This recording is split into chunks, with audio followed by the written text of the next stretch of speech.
माता पार्वती ने भगवान शिव से पूछा कि क्या सच में गंगा में नहाने से पाप धुल जाते हैं। नमस्कार, मैं दीपा और स्वागत है आप लोगों का। एक समय शिवजी महाराज माता पार्वती के साथ हरिद्वार में घूम रहे थे। माता पार्वती जी ने देखा कि सहस्त्रों मनुष्य गंगा में नहा नहाकर हर हर कहते हुए चले जा रहे हैं, परंतु प्राय सभी दुखी और पाप परायण हैं। पार्वती जी ने बड़े ही आश्चर्य से शिवजी से पूछा कि हे देव, गंगा में इतना स्नान करने के बाद भी इनके पाप और दुखों का नाश क्यों नहीं हुआ? क्या गंगा में सामर्थ्य नहीं रहा? भगवान शिव ने कहा कि प्रिय, गंगा में तो वही सामर्थ्य है, परंतु इन लोगों ने पाप नाशनी गंगा में स्नान किया ही नहीं, तब इन्हें लाभ कैसे हो? पार्वती जी ने बड़े आश्चर्य से कहा कि स्नान कैसे नहीं किया? सभी तो नहा नहा कर आ रहे हैं, अभी तक इनके शरीर भी नहीं सूखे। शिवजी ने कहा कि ये केवल जल में डुबकी लगा कर आ रहे हैं, तुम्हें कल इसका रहस्य समझाऊंगा। दूसरे दिन बड़े जोर से बरसात होने लगी, गलियां कीचड़ से भर गई। एक चौड़े रास्ते में एक गहरा खड्डा था, चारों ओर लपटीला कीचड़ से भरा हुआ। और फिर भगवान शिव ने अपनी लीला से एक वृत्त का रूप धारण कर लिया और दीन विवश की तरह गड्ढे में जाकर ऐसे गिर पड़े जैसे कोई मनुष्य चलता चलता गड्ढे में गिर गया हो और निकलने की चेष्टा करने पर भी नहीं निकल पा रहा हो। पार्वती जी को उन्होंने यह समझाकर गड्ढे के पास बैठा दिया कि देखो, तुम लोगों को यह सुना सुनाकर यूं पुकारते रहो कि मेरे वृद्ध पति अकस्मात गड्ढे में गिर पड़े हैं, कोई पुण्य आत्मा इन्हें निकालकर इनके प्राण बचाए और मुझ असहाय पर सहायता करे। शिव जी ने यह भी कह दिया कि जब कोई गड्ढे में से मुझे निकालने की तैयारी करे तब इतना कह देना कि भाई, मेरे पति सर्वथा निष्पाप है, इन्हें वही छुए जो स्वयं निष्पाप हो। यदि आप निष्पाप है तो इन्हें हाथ लगाइएगा, नहीं तो हाथ लगाते ही आप भस्म हो जाएंगे।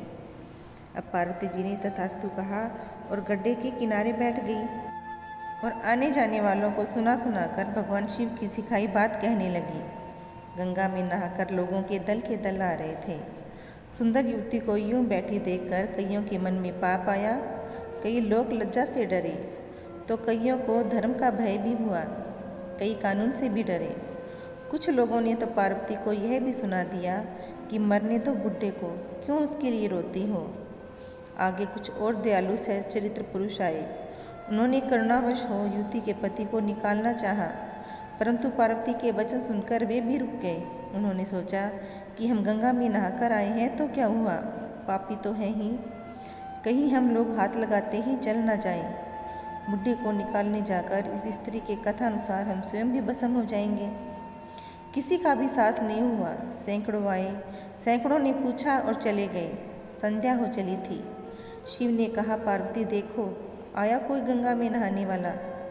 थोड़ी ही देर बाद एक जवान हाथ में लोटा लिए हुए हर हर करता हुआ आया। पार्वती ने उसे भी वही बात कही। युवक का हृदय करुणा से भर गया, उसने शिवजी को निकालने की तैयारी की। पार्वती ने रोक कर कहा कि भाई, यदि तुम सर्वथा निष्पाप नहीं हो तभी मेरे पति को छूना, नहीं तो छूते ही जल जाओगे। और उस व्यक्ति ने उसी समय बिना किसी संकोच के दृढ़ निश्चय के साथ पार्वती से कहा कि हे माता, मेरे निष्पाप होने में आपको कोई संदेह होता है? देखती नहीं, मैं भी गंगा से नहाकर आया हूँ। भला गंगा में गोता लगाने के बाद कभी पाप रहते हैं? तेरे पति को निकालता हूँ। युवक ने लपक कर बूढ़े को ऊपर उठा लिया। शिव पार्वती ने उसे अधिकारी समझकर अपना असली स्वरूप प्रकट कर उसे दर्शन देकर कृतार्थ किया। शिवजी ने पार्वती से कहा कि इतने लोगों में से इस एक ने ही गंगा में स्नान किया है।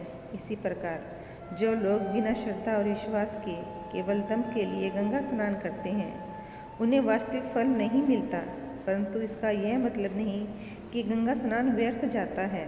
विश्वास के साथ किए गए गंगा स्नान का ही मिलता है वास्तविक फल। तो आशा करती हूँ आप लोगों को आज की वीडियो पसंद आई होगी। अगर वीडियो अच्छी लगी है तो इसे लाइक और शेयर अवश्य करें और चैनल को सब्सक्राइब करना बिल्कुल ना भूलें। आप लोगों से फिर मुलाकात होगी। जय श्री राम, राधे राधे।